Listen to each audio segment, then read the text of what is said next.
우리를 향해 그분은 닭똥 같은 눈물을 아마 흘리실 것입니다. 지금도 그분은 울고 계시고, 우리들이 자신의 마음을 알고 자신의 어떠함을 알아서 우리들의 마음을 그분께 더 드리고 그분께 더 바쳐주기를 그분은 눈물로써 호소하고 있을 것입니다. 망가진 자식이, 반항하는 자식이 부모를 향해서 거친 말을 내뱉고 집을 뛰쳐나갈 때 그 부모의 눈에 눈물이 마르지 않고 얼른 이 자식이 다시 돌아오기를 기다리는 그 마음처럼 주님은 우리를 향해서 지금도 그렇게 눈물을 쏟고 계시다는 사실이에요. 주님이 우리를 향해 눈물을 쏟고 있는데 우리가 우리를 향해서 어떻게 손가락질을 하고 어떻게 잘했니 잘못했니를 얘기할 수 있겠습니까? 이것이 어디에서 과연 나오는 것일까요? 주님이 진노하는 경우는 딱 한 가지밖에 없습니다.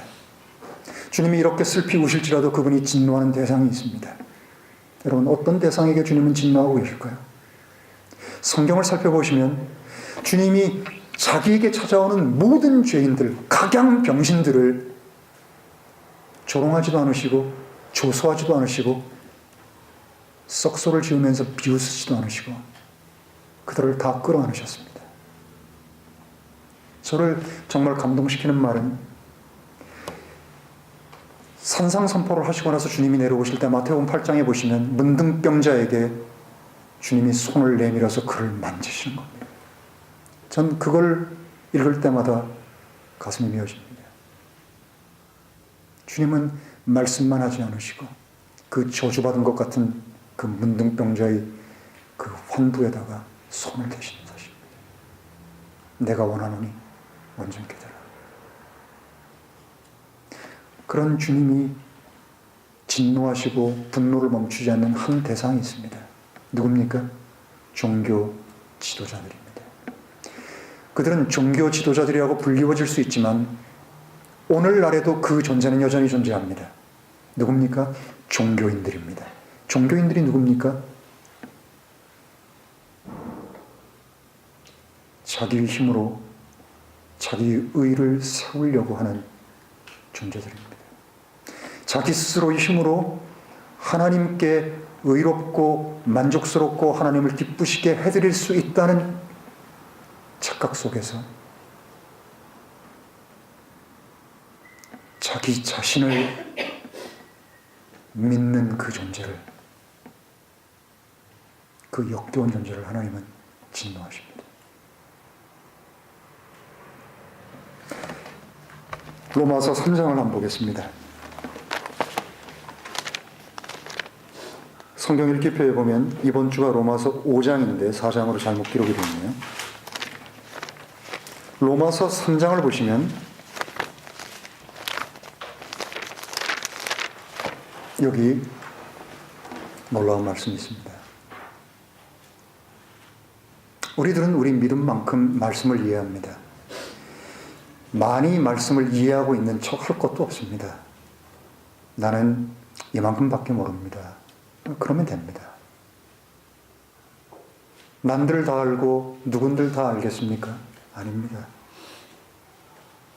우리들은 주님을 배워가면서 많은 실패를 겪으면서 주님의 말씀을 경험하고 그리고 과거에 알고 있던 나의 이 말씀이 제대로 그것들을 알지 못했다는 사실들을 많이 발견하게 됩니다.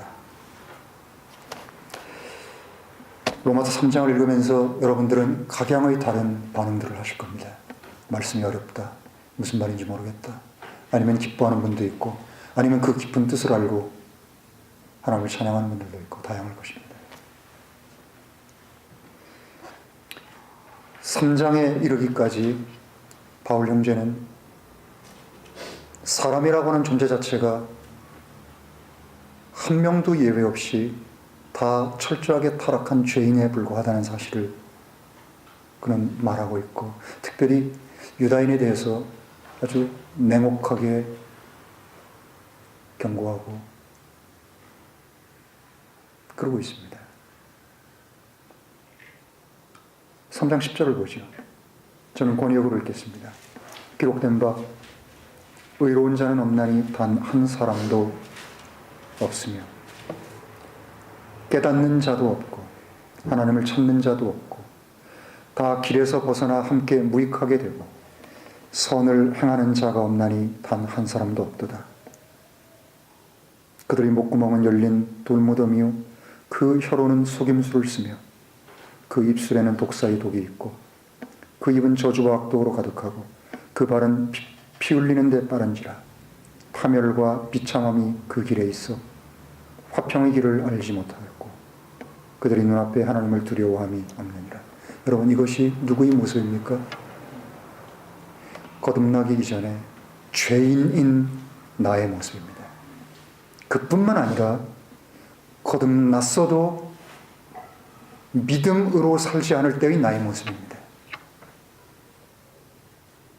완전히 망가져버린 이 나의 모습이 믿음과 성령의 역사에 의해서만 그것들이 고쳐지는데, 그렇지 않을 때는 여지없이 이것들이 우리에게 나타난다는 사실입니다.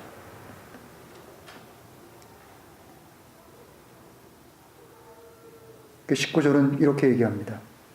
우리가 알거니와 무엇이든 율법이 말하는 바는 다 율법 아래 있는 자들에게 말하는 것이니 이는 모든 입을 막아 온 세상으로 하나님 앞에서 유죄가 되게 하려 함이니라.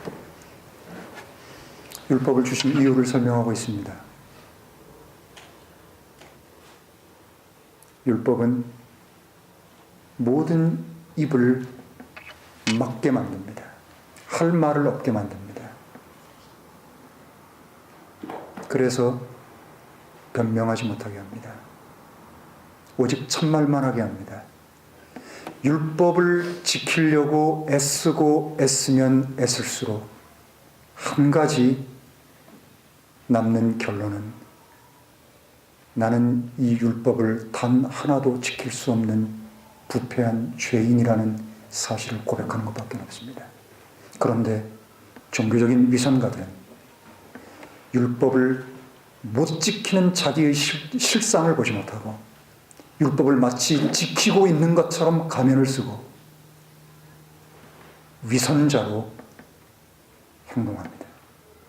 여러분들 다 위선자처럼 살아보셨죠? 저도 위선자로 살았습니다. 그래서 온 세상 사람들이 하나님 앞에서 전부 다 유죄가 되도록 만들기 위해서 율법은 주어졌습니다. 율법 속에는 하나님의 의가 담겨져 있습니다. 율법은 하나님의 어떠하신 분이신지를 그대로 반영하고 있습니다.